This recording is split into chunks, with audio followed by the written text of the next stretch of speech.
आजचा हा पवित्र दिवस केवळ एक जन्मतारीख नाही, हा दिवस आहे सूर्याच्या तेजापेक्षा उजळलेल्या एका पराक्रमी योद्धाचा।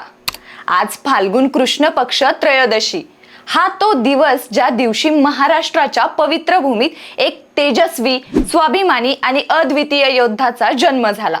माता जिजाऊंच्या पोटी जन्माला आलेले श्रीमंत योगी हिंदवी स्वराज्याचे संस्थापक स्वराज्य सूर्य छत्रपती शिवाजी महाराज।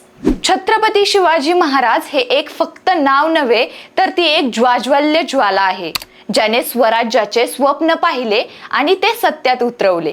त्यांनी नुसते स्वराज्य स्थापन केले नाही, तर लोकशाही, प्रशासन, न्याय आणि युद्ध कौशल्याचे नवे आदर्श निर्माण केले। त्यांच्या शौर्याचा, पराक्रमाचा आणि धर्मनिष्ठेचा साक्षीदार आजही हा इतिहास आहे।